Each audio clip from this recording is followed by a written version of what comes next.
Have you ever noticed how a calm mind can really set the stage for a good night's sleep? That's the idea behind our new podcast, Good Sleep. Greg, our host from Optimal Relationships Daily, is here to help ease you into a peaceful night's rest with some positive affirmations. And these affirmations aren't just comforting. They can help ease anxiety and nurture positive thoughts, setting you up for true good sleep. So press play on Good Sleep tonight, because a good tomorrow starts with a good night's sleep. Just search for Good Sleep in your podcast app and be sure to pick the one from Optimal Living Daily. This is Optimal Finance Daily, episode 2479. Build a Budget That Actually Works, Part 2, by Chelsea Brennan of smartmoneymamas.com. And I'm your host and personal finance enthusiast, Diana Merriam. Today's post is a continuation from yesterday. So if you're new here, I'd recommend listening to yesterday's episode first. But if you're all caught up, let's hear part 2 and continue optimizing your life. Build a Budget That Actually Works, Part 2, by Chelsea Brennan of smartmoneymamas.com. Number 4, create budgets for your true expenses. We all know that in the 21st century, the demands on your spending go far beyond your basic human needs. You can't function without your cell phone. The kids manage to go through 43 million rolls of toilet paper, the roof leaks, and the dog needs to eat. True expenses are things that just need to happen.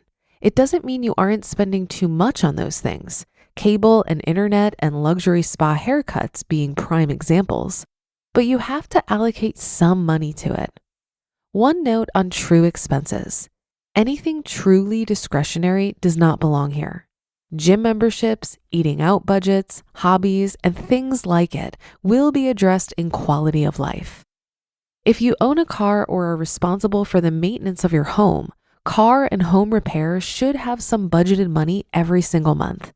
Have you ever had your car break down and the mechanic come out to tell you, "Good news, I can fix your problem for $15. No? Me neither.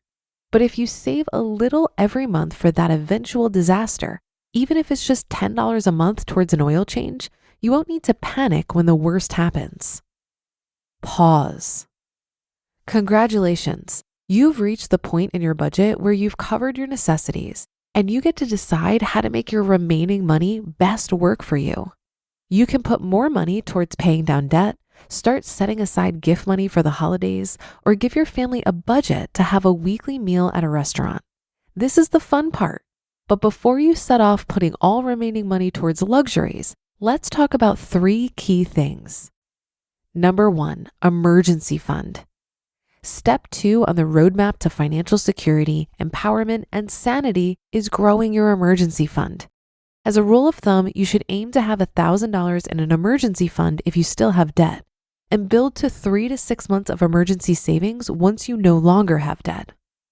Number 2, pay down debt. This is step 3 on the roadmap and is a fairly obvious one, but if you still have debt, you should keep your quality of life allotments as low as possible without making you feel totally constricted, and pay down debt.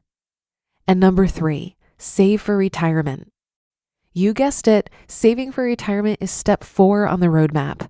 The rule of thumb is to save at least 10% of your pre-tax income towards retirement. This means if you make $50,000 a year, $5,000 a year needs to go into a retirement fund. If your emergency fund isn't healthy, you still have outstanding debt, and you're below your target for saving for retirement, make sure to allocate as little money to quality of life categories as you can feel comfortable doing, and pursue those 3 measures of financial health. Number 5, create categories for your quality of life. This step is a little different than the early ones because we aren't allocating money to the categories yet, just adding all the other little categories we spend money on to our budget tracker or making a list by hand.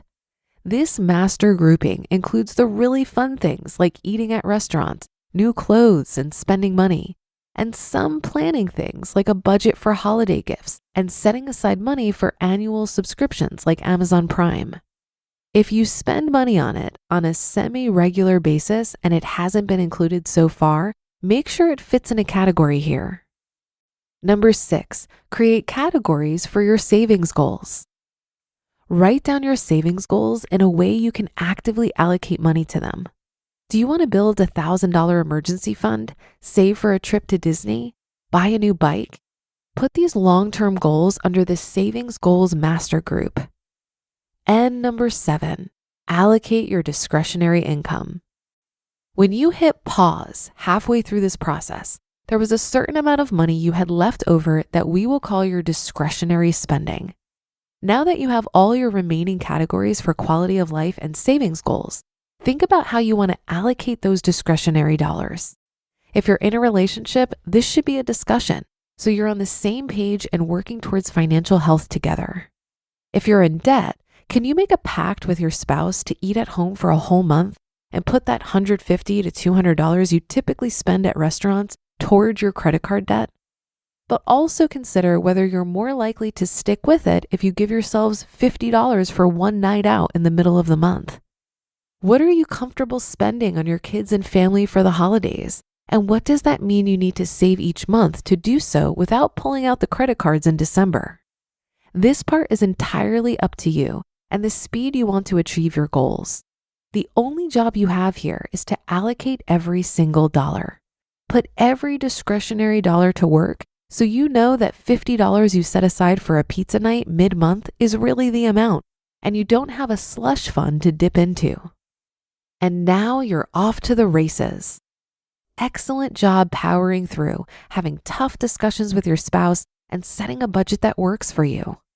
Hopefully, this is the longest amount of time you'll have to spend thinking about your budget for the near future. Checking in once or twice a week to see how your spending is going and adjusting your budget parameters if need be should only take 10 to 15 minutes from now on.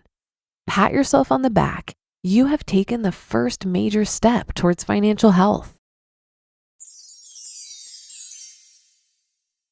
You just listened to part 2 of the post titled, Build a Budget That Actually Works by Chelsea Brennan of smartmoneymamas.com. Labor strikes, climate change, your beat up office printer. What do they all have in common? Come on, it's all about the money. Economics is everywhere and everything fueling our lives, even where we least expect it. If you're a fan of Optimal Finance Daily and are curious to learn something new and exciting about economics every week, I recommend you listen to the Planet Money podcast from NPR.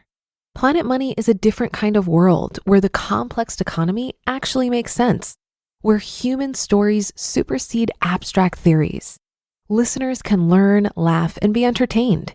It's econ, down to earth, and Planet Money answers some of life's burning questions, like, will AI take over our jobs? Why are Christmas trees so darn expensive? The Planet Money team lives to tell a good story in around 30 minutes. It's econ for the rest of us.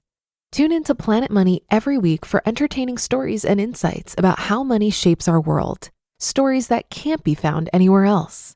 Listen now to Planet Money from NPR, wherever you get your podcasts. The budget method described in this article is often referred to as zero-based budgeting. This is where you're carefully giving every single dollar a job and then checking in regularly to make sure it's doing its job. I think this kind of budgeting can be frustrating because it leaves no room for error or spontaneity. When something comes up that isn't in the budget, it can break the whole plan, leading many people to give up. So it's important to remember that we have to be flexible. When expenses we didn't plan for come up, let's look at it as just additional information for the future. It could be showing us where we need to make adjustments in our budget. I found this style of budgeting most effective when money was tight and when I was trying to optimize my expenses. When there's just a tiny gap between income and expenses, it's really important that all spending is monitored closely. The other benefit to this is that by paying close attention, it helps you learn frugal habits and align your spending with your values. But you may decide over time to try a different style of budgeting. There's something called an anti-budget, where you just focus on paying yourself first and not worry about the rest. If the anti-budget appeals to you, check out a speech from the Economy Conference by Paula Pant. It's called How to Never Again Say, I Can't Afford It. and it's available now on the Economy Conference YouTube channel. And that's another episode of Optimal Finance Daily in the books. Thank you for your support and for listening every day. Have a great rest of your day, and I'll catch you tomorrow where your optimal life awaits.